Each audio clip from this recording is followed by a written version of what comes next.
Hello नमस्ते म कृष्ण ढकाल स्वागत छ तपाईलाई मेरो च्यानल क्रिएट्स अफ नेटवर्कमा।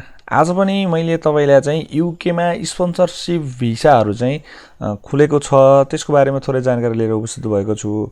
र नर्मली मेरो भिडियोको उद्देश्य चाहिँ के रहन्छ भने चाहिँ यदि कोही कसैले कुनै पनि अप्सन नपाएर बस्नु भएको छ भने चाहिँ ओए यस्तो हुन्छ र यसरी तपाईले खोज्नु भयो भने तपाई जेन्युइन ठाउँमा पर्नुहुन्छ, तपाई फेकसित पर्नु हुँदैन र तपाईले आफैले डकुमेन्ट अरेन्ज गरेर तपाई जान सक्नुहुन्छ, आफैले डकुमेन्ट मिलाएर तपाई जान सक्नुहुन्छ भन्ने उद्देश्यले भिडियो बनाएको हुन्छु।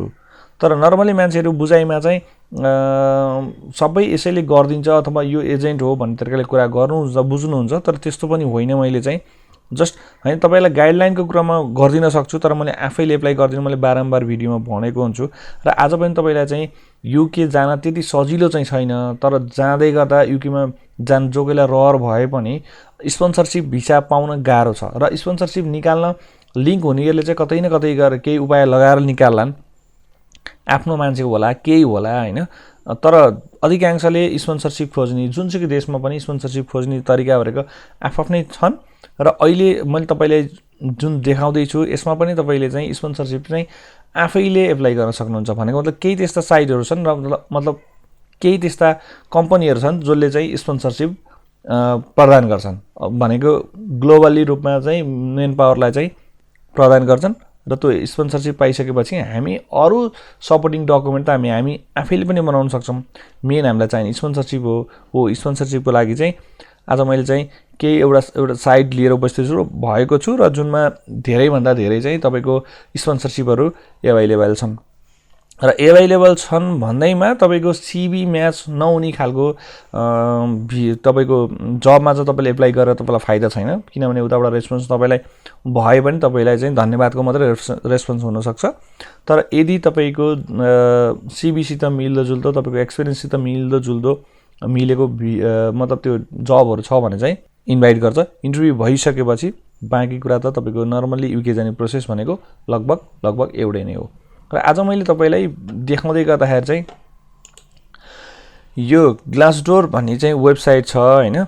यो वेबसाइट पनि युकेमा चाहिँ एकदमै चलेको वेबसाइट हो। यसमा धेरै भन्दा धेरै कम्पनीहरुले चाहिँ आफूलाई मेन पावर चाहियो भने चाहिँ अन्तर्राष्ट्रिय रूपमै मेन पावर चाहियो भने यो साइट मार्फत नै पोस्ट गर्दा रहेछन्। र पोस्ट गरिसकेपछि मैले धेरै कुराहरु हेरिसकेपछि कतिपय कुराहरु चाहिँ मलाई राम्रो नै लाग्यो। राम्रो लागिसकेपछि मैले यहाँलाई चाहिँ यो कुरा शेयर गर्दिनुपर्छ भन्ने हिसाबले चाहिँ आज यो भिडियो बनाएको हो। र नर्मली मैले यहाँ जस्तो तपाईले खोज्दै गर्दा चाहिँ यो वेबसाइट चाहिँ खोलिसकेपछि तपाईले सुरुमा आईडी बनाउनु परिहाल्छ भन्ने चाहिँ छैन। नर्मली तपाईलाई चाहिँ कस्तो किसिमको जब चाहिएको, जब कुन तपाईले कुन पोस्टको लागि हो, कुन कामसित रिलेटेड हुनुहुन्छ, तपाईको त्यो आफ्नो कामको डिटेल्स भनौं न, कामको नाम मतलब कामको पोस्ट हानेर चाहिँ तपाईको भिसा स्पोन्सरशिप जब भनेर खोज्न सक्नुहुन्छ। तर मैले यहाँ अब धेरै जना धेरै किसिमको चाहिने छुट्टा-छुट्टै चाहिने भइसकेपछि मैले चाहिँ डाइरेक्ट भिसा स्पोन्सरशिप जब भनेर चाहिँ कुन देश भने युनाइटेड किंगडमको लागि भनेर हानेको छु। हान्दै गर्दा यहाँ धेरै नर्मली 203 वटा पोस्टहरु यसले देखाएको छ। नर्मली 203 मा अधिकांशले चाहिँ भिसा स्पोन्सरशिप गर्छन् नै भनेर लेखेको छ हैन। तर एप्लाई गर्यो भने तपाईलाई चाहिँ उताबाट रेस्पोन्स आउँछ र तपाईले सीवी पनि त्यो अनुसारको बनाएको हुनुपर्छ। जुन सीवी बनाउनलाई मैले अघिल्लोचोटी भिडियो बनाइसकेको छु, तपाईले भिडियो हेर्न सक्नुहुनेछ। नर्मली स्टाफ नर्सको लागि पनि स्पोन्सरशिप दिन्छु भनेको छ। यसले चाहिँ भनेको छ कि टिगर 2 स्पोन्सरशिप भनेको छ। यो पाइन्छ भनेको क्वालिफाइडलाई मात्रै भयो हैन। त्यसले गर्दा क्वालिफाइड मेन पावरहरु हुनुहुन्छ भने तपाईहरुले चाहिँ आफ्नो सीवी स्ट्रङ बनाएर एप्लाई गर्न सक्नुहुन्छ। तपाईको सीवी लाई हेरेर उसले तपाईलाई फर्दर इन्टरभ्यु लिएर बाँकी प्रोसेस अगाडि बढाउनेछ। त्यस्तै तपाईको यो पनि मेडिकल रिलेटेड नै छ। यसमा पनि स्पोन्सरशिप बोलेको छ, स्पोन्सरशिप दिन्छु भनेको छ हैन। त्यसै किचन म्यानेजर भनेर मागेको छ र यसमा पनि स्पोन्सरशिप अवेलेबल छ। धेरै भन्दा धेरै यसपालि मैले चाहिँ तपाईलाई धेरै भन्दा धेरै त्यस्ता साइटहरु चाहिँ सिलेक्ट गरेर लिएर आएको छु हैन। जस्तै यो कुक विथ टिगर 2 स्पोन्सरशिप भनेको छ हैन। यसमा पनि स्पोन्सरशिप छ। तपाईले यसमा रिलेटेड यी सबै एकचोटी पढ्न चाहिँ पर्छ है। फेरि मैले यसको भन्दा मैले भन्दै गर्दा तपाईलाई जति इजी लाग्छ त्यति इजी नहुन सक्छ। भनेको मतलब डकुमेन्टहरु बनाउनु पर्यो, सबै कुरा एप्लाई गर्नु पर्यो। हो मैले चाहिँ एउटा सर्ट माध्यमबाट छोटो रूपमा छिटो दिँदै गर्दा चाहिँ सर र भनेको हुन्छु भन्दै गर्दा तपाईँलाई एकदम इजी लाग्छ। तर अलिकति प्रोसेस वाइज जाँदाखेरि चाहिँ अलिकति लामो त हुने नै भयो होइन। र यी तपाईँले यी साइटहरू जसरी मैले साइट दिएको छु, साइट खोजिसकेपछि तपाईँलाई यसमा स्पोन्सरसिप छ भनेपछि अब तपाईँले एप्लाई गर्न सक्नु पऱ्यो क्या। तपाईँको सिभी इजी एप्लाई भनेर यहाँ लेखेको छ, यसलाई आइडी बनाउनु पर्ने हुन्छ होइन। आइडी बनाउनु त्यस्तो गाह्रो चाहिँ छैन। नर्मली यो जस्ट यो वेबसाइटको लागि मात्रै तपाईँको डाटा रेकर्ड रहने भएकोलाई भएको कारणले गर्दा चाहिँ यसमा आइडी चाहिँ नर्मल बनाउनु। तर सिभी चाहिँ तपाईँको एकदम युके फर्मेटमै बनाएर राख्नुहोस्, जुन कि तपाईँलाई उनीहरूले पनि सजिलो तरिकाले तपाईँले बुझ्न सजिलो होस्। र तपाईँले एप्लाई गर्दै गर्दाखेरि चाहिँ तपाईँको सिभी र यहाँ लेखिएका कुराहरू तपाईँसित मिल्छन् कि मिल्दैनन् ती कुरा चाहिँ ख्याल गरेर मात्रै एप्लाई गर्नु होला। यदि मिल्दैन भने तपाईँलाई चाहिँ किन तपाईँले एप्लाई गर्ने, उनीहरू रेस्पोन्स नआउनु पनि सक्छ र एप्लाई गरेर टाइम खेर फाल्ने कुरा भएन। र स्यालेरीको कुराहरू र यसले कति घन्टा काम गर्नुपर्छ सबै कुराहरू चाहिँ यसमा दिएको हुन्छ होइन। मैले अघिल्लो एउटा भिडियोमा पनि बनाएको थिएँ, एउटा साइट दिएको थिएँ, त्यसबाट तपाईँले खोज्न सक्नुहुन्छ भनेर होइन। त्यस्तै स्पोर्ट वर्कर भनेर लेखेको छ, यसमा पनि तपाईँको स्किल मेन पावरै चाहिने हो होइन। हरेक किसिमका छन्, यहाँ धेरै नै छन्।